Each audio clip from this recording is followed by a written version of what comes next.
Hello, hello, hello. Welcome back, technologists. Welcome back to the podcast. Hope you guys are having an amazing week. It is starting to get warmer. I am freaking excited that it's starting to get warmer. Summer is coming. Hate winter. I am done, even though we had a very mild winter in the state of Illinois. And then in my home state of Nevada, they were freaking getting snow. So imagine that. So it is crazy. Hope you guys caught the eclipse yesterday too.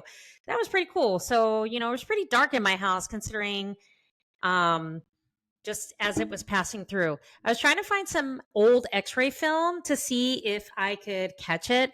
But of course, that shit is buried in my garage somewhere. So I wasn't about to start looking through all those boxes and everything like that to, get x-ray film. But it was cool. I tried to catch it as best as I could. And I think my cousin caught like a really good picture of it that she posted on the family group chat. So it was pretty amazing.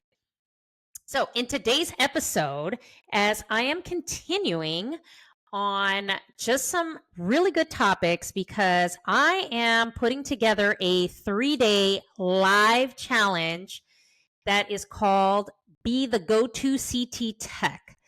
So, I am dropping this challenge on May 1st, 2nd, and 3rd.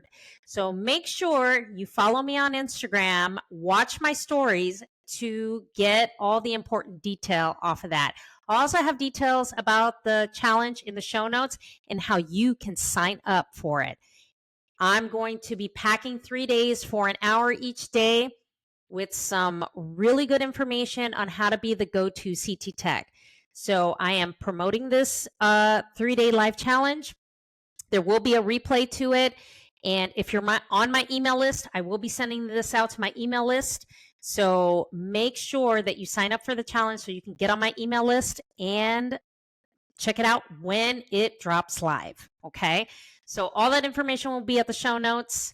Make sure you check that out. All right. So in today's episode, I am going to be talking about becoming a CT expert and where the hell do I start?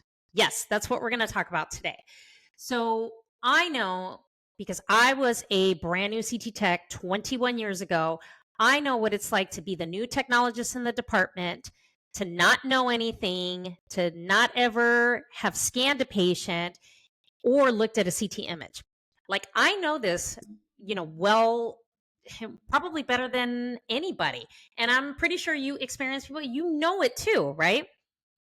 Being a new technologist can be really scary. It's very overwhelming, and you're probably freaked the fuck out. Seriously. It's because there's a lot of dynamics and a lot of moving parts when it comes to CT, and it's really overwhelming because you have to know everything in a short period of time. So you might want to ask yourself, okay, where the hell do I start? That's the whole purpose of this episode, right? So maybe this is your first time looking at a CT machine. Maybe you've worked at another place and you switched jobs and you're still new to the game. Maybe you're a year in and still don't know most of the things that you should know.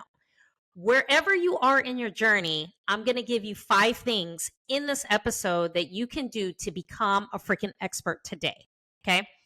So you're looking at it wherever you are in your training. Most departments will pair you up with a senior CT technologist. So somebody that's either worked there a long time or has a lot of experience, or somebody that's like a super user, the go-to person, whatever that may be, right? So what we always have to remember is that sometimes when you get paired with an experienced tech, a lot of them do have a lot of great knowledge. They were taught well, and some don't. Like, I'm going to give you the pros and cons here, guys, because you and I have both experienced those really good techs and the ones that, I hate to say it, that are really shitty. I mean, I'm going to give you my honest opinion, okay? And the thing is the techs that maybe just do not care. And that's why I mean by shitty techs, the ones that do not care. They're just doing it because it's a job, it's a paycheck, and they don't care about anything because it's just they're going in and making money and going home, okay? I think there is a higher standard to our profession where people love what they do. I love what I do. You know, it's like the other people that have created radiology podcasts like Catheter Jockeys, Collaboration RA. They absolutely love what they do. And it's a good thing because it helps elevate us to a higher level, right? So some of these technologists may have good experience, some of them may not. What I can tell you as far as takeaways, the ones that have great knowledge and experience, suck all the knowledge and experience out of them. The ones that may not be so great and are the quote unquote button pusher, use that as a tool of what not to do. Okay. That is my take on that. So, how are we going to get you to be that CT expert? Okay. So, the first thing that I say you will want to do is they will want, when they pair you up, they want to go ahead and assess your skill set. So, they want to see where your skill level is. They want to see how much you know, how much you don't know, what you need help on, where you need training at as far as to excel, where you need to train so that you can be up to speed so you can operate that CT scanner on your own, right? So the first thing that they want to do is they want to assess your skill set if you have any. If you're like brand new, starting out, never scanned, never touched a CT machine, then that's where we have to start from ground zero and say, okay, let's put together an action plan so you know exactly what to do, right? So if that's where you are, don't worry, this podcast is for you too. All right. So that is the very first thing. They want to gauge and have an idea of where you need help in your training. Now, the second thing is carry a small notebook or a notebook with you. The reason I say this is because CT is a very complex modality. That's why they call it an advanced modality. So there's a lot of things that are very complex when it comes to our modality and our department, where your brain is consuming so many things. Do you really think that you're going to be able to remember every freaking protocol, every, contrast injection, every slice thickness, or what we do on certain exams? No, your little brain can't handle all that shit. Okay. And we're not going to be expected you to know that, right? So it's important that you carry either a small notebook or a notebook with you. Take lots of notes and ask a ton of questions. Okay. Take an extreme amount of notes. I did that when I was a beginner, and I'll tell you, it's helped me along the way. Of course, I don't need to use it now because I'm 21 years in the business. So I basically can, pick stuff out of my brain or pick somebody else's brain and say, okay, a lot of times I go into that protocol book and say, I forgot how to do X, Y, and Z. What is it that I do again? That's why there's protocol books, in your departments, usually by each scanner, so you know exactly how to execute something. Okay. So make sure you take lots of notes. Ask a ton of questions because you're not going to remember everything, guys. You can't. It's physically impossible. Now, I also mentioned protocol books. Make sure you familiarize yourself with those too. That's going to tell you exactly every protocol on that scanning console on how to execute it, from your starting point to your ending point, your slice thickness, what you're supposed to acquire in that scan, what you're supposed to send to PACS. Those are things that are required because those are policies and procedures in your department. And it's a good resource to look at it and to make sure that you know exactly what you're doing. Let me tell you, when I was a beginner, I had that protocol book next to me. Seriously, like next to me, because I needed to know how to execute every exam. And I wanted to make sure that I did it correctly. And I had the slice thickness correctly and all the incrementations and the contrast injection on how much contrast I was injecting. So all those things are in there. Utilize your protocol books. They're useful and they're a good tool along with writing everything down. You can even do note cards if you want. I knew a tech that, I trained with many years ago. She used to carry around note cards. No shit. She did, because it helped her remember and say, okay, I do X, Y, and Z, and helped her become a better technologist. Now, the third thing that I'm going to tell you is make sure when you're in the department, take a look at the scan room. like where you position your patient, you get your scan set up, figure out where all the supplies are, find out where you get all your sheets, all your contrast, all your syringes, stuff to start your IVs, tape, gauze, you name it. Whatever you need in that scan room, and make sure that your scan room is set up correctly. Nothing is more of a pet peeve for me when I cannot find something to set up my patient before the patient arrives. That is a freaking pet peeve of mine. I cannot stand that. Okay. And I cannot stand messy rooms. Okay. So make sure you figure out where all your supplies are, how to set up your scan, learn what the buttons do on the scanner. You know, the up and down, in and out, you know, your laser light, how to zero if you use GE or Toshiba, you know, make sure you know how to ISO center and properly center your patient correctly.